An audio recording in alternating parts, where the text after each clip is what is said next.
You, John Fitzgerald Kennedy, do solemnly swear. I, John Fitzgerald Kennedy, do solemnly swear. That you will faithfully execute the office of President of the United States. That I will faithfully execute the office of President of the United States. And will, to the best of your ability. And will, to the best of my ability. Preserve, protect, and defend the Constitution of the United States. Preserve, protect, and defend the Constitution of the United States. So help you God. So help me God.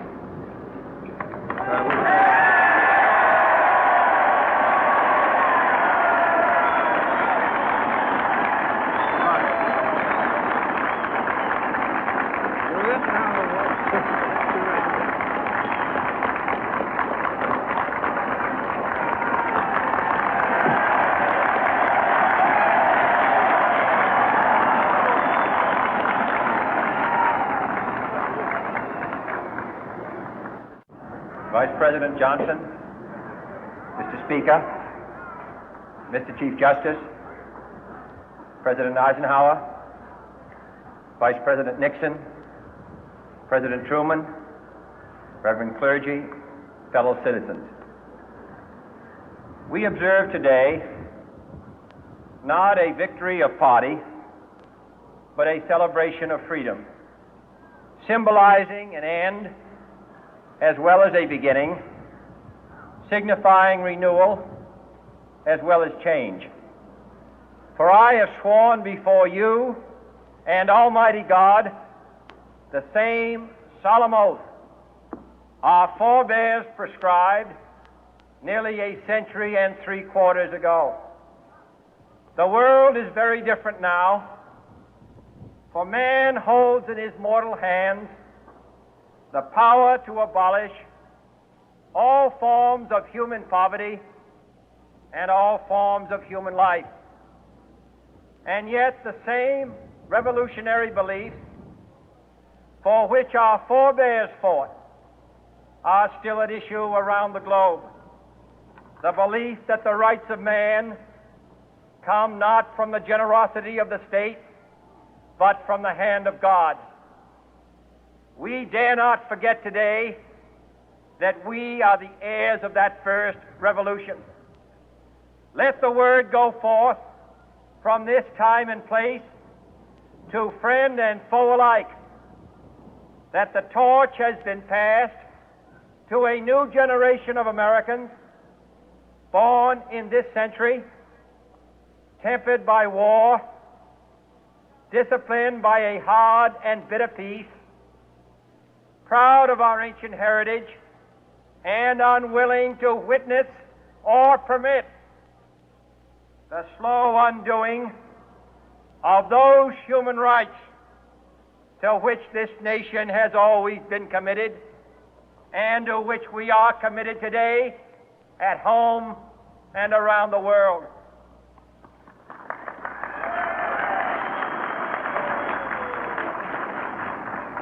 Let every nation know, whether it wishes us well or ill, that we shall pay any price, bear any burden, meet any hardship, support any friend, oppose any foe to assure the survival and the success of liberty.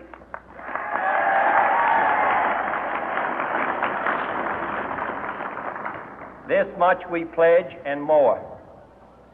To those old allies whose cultural and spiritual origins we share, we pledge the loyalty of faithful friends.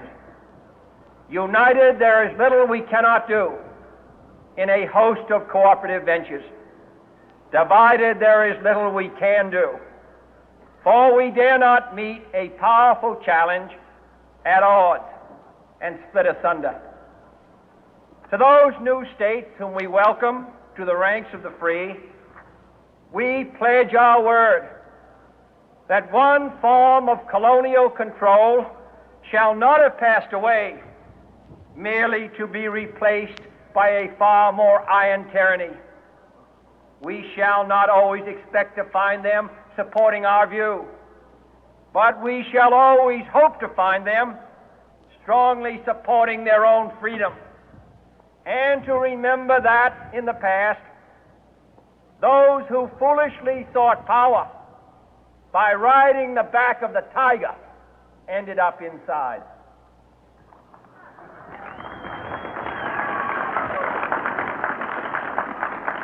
To those people in the huts and villages of half the globe struggling to break the bonds of mass misery, we pledge our best efforts to help them help themselves for whatever period is required, not because the communists may be doing it, not because we seek their votes, but because it is right.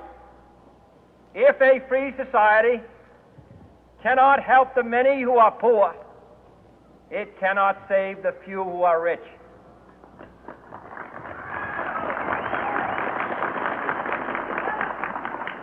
To our sister republics south of our border, we offer a special pledge to convert our good words into good deeds, in a new alliance for progress, to assist free men and free governments in casting off the chains of poverty. But this peaceful revolution of hope cannot become the prey of hostile powers. Let all our neighbors know that we shall join with them to oppose aggression or subversion anywhere in the Americas. And let every other power know that this hemisphere intends to remain the master of its own house.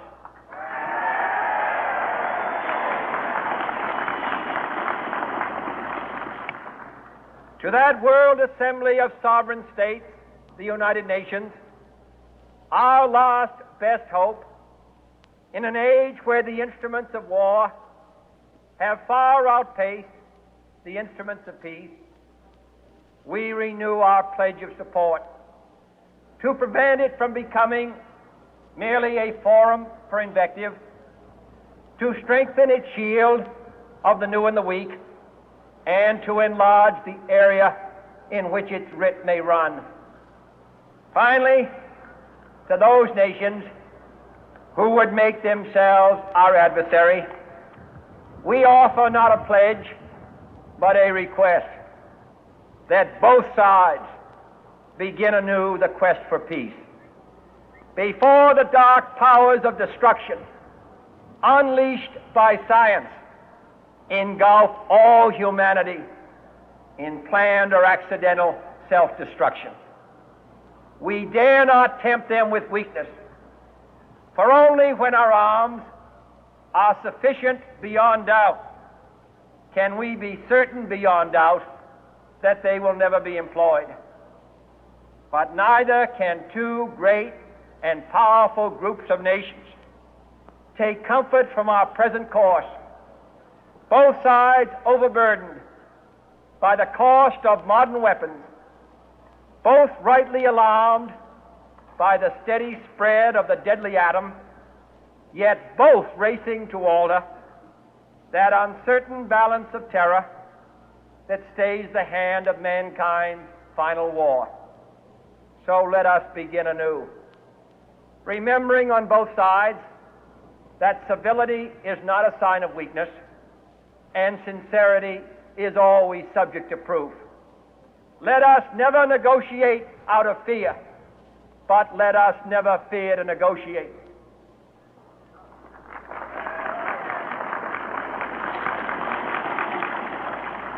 Let both sides explore what problems unite us, instead of belaboring those problems which divide us. Let both sides, for the first time, formulate serious and precise proposals for the inspection and control of arms, and bring the absolute power to destroy other nations under the absolute control of all nations.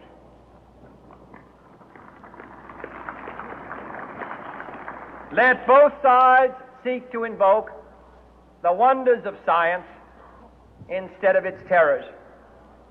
Together, let us explore the stars, conquer the deserts, eradicate disease, tap the ocean depth, and encourage the arts and commerce. Let both sides unite to heed in all corners of the earth the command of Isaiah to undo the heavy burden and let the oppressed go free.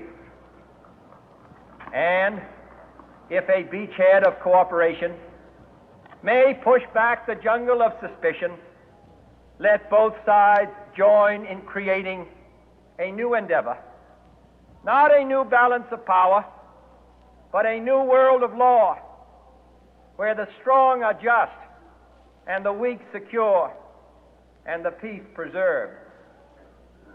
All this will not be finished in the first 100 days, nor will it be finished in the first 1,000 days, nor in the life of this administration, nor even perhaps in our lifetime on this planet. But let us begin.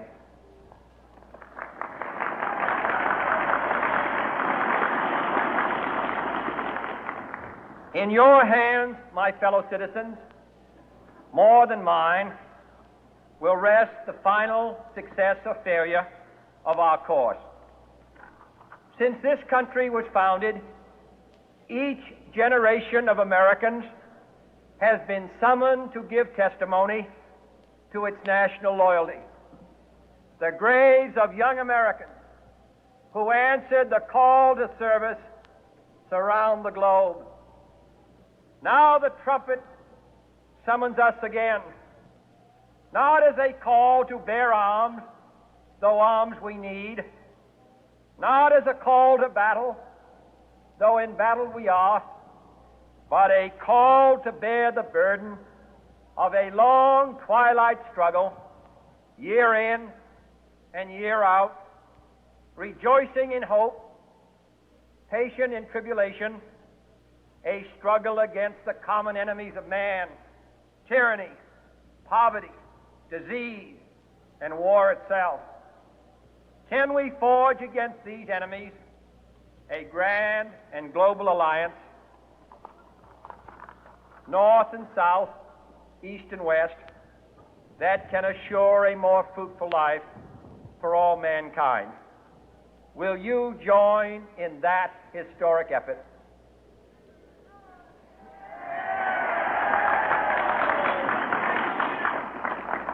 In the long history of the world, only a few generations have been granted the role of defending freedom in its hour of maximum danger. I do not shrink from this responsibility. I welcome it.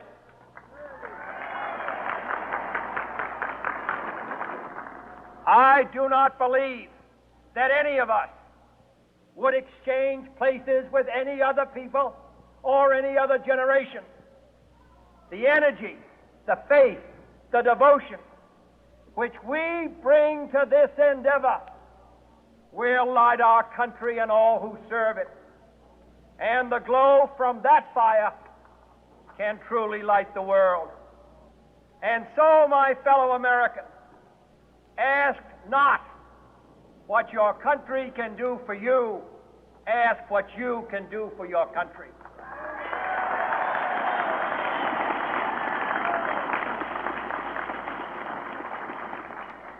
My fellow citizens of the world, ask not what America will do for you, but what together we can do for the freedom of man.